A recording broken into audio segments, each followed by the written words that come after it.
नमस्ते। आज फिर एक बार आप लोगों के सामने आ रहा हूँ। आज का विषय है केंद्रीय मंत्री श्री धर्मेंद्र प्रधान जी का, जो उन्होंने जो पार्लियामेंट में जो उनका भाषण था तमिलनाडु के जनगण के प्रति, उसको लेकर उन्होंने संसद में खड़ा होकर तमिलनाडु का पीपल को कह रहे हैं कि अनसिविलाइज्ड एंड अनकल्चर्ड। इनको ये साहस कहाँ से मिली? एक जाति विशेष को, एक प्रदेश को अनसिविलाइज्ड अनकल्चर्ड, उस प्रदेश ने क्या नहीं दिया? बड़े बड़े साइंटिस्ट दिए, बड़े बड़े इकोनॉमिस्ट दिए, क्या नहीं दिया देश को?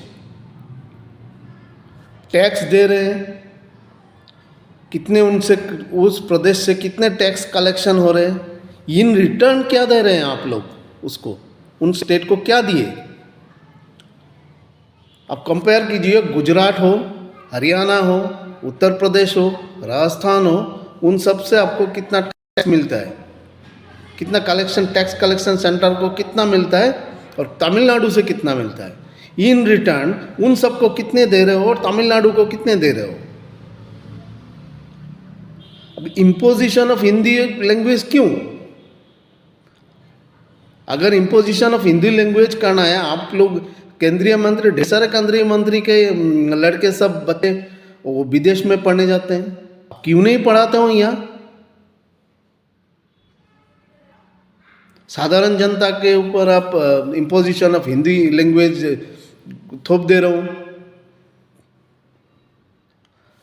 इस देश में 1 रुपया का एक जो कैंडी जो मिलता है, चॉकलेट वगैरह, उसमें भी एक अक्षर हिंदी नहीं रहता है, अंग्रेजी रहता है।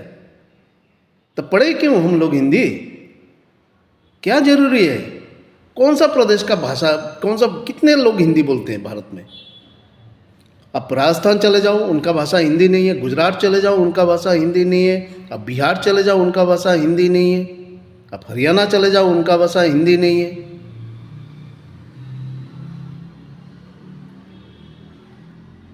जबरदस्ती क्यों? हिंदी को क्यों इम्पोजिशन करने जा रहे हैं आप लोग, हिंदी लैंग्वेज को? अंग्रेजी को इम्पोज करो ना। थ्री लैंग्वेज क्या जरूरी है? कितने उत्तर भारत में जितने भी स्टेट है, कितने लड़के जानते हैं 3 लैंग्वेजेस? आप यूपी मान लो, बिहार मान लो, गुजरात मान लो, राजस्थान मान लो, हरियाणा मान लो, कितने लोगों को 3 लैंग्वेज पता है? शायद ही 10% भी नहीं होगा। सबको एक ही लैंग्वेज पता है वहाँ। 3 लैंग्वेज तो छोड़ दूर की बात है, 2 लैंग्वेज भी पता नहीं है वहाँ 10% लोगों का, हार्डली।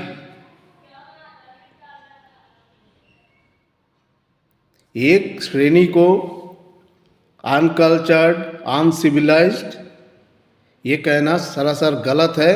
मंत्री जी से कहता हूँ, आप माफ़ी मांगिए, आपको माफ़ी मांगना पड़ेगा। आज आप तमिलनाडु को बोले, कल आप मेरे स्टेट का, आप शाम के पीपल को बोलेंगे, कल आप बंगाल को बोलेंगे, कल कभी और को बोलेंगे। आपको माफ़ी मांगना पड़ेगा। धन्यवाद।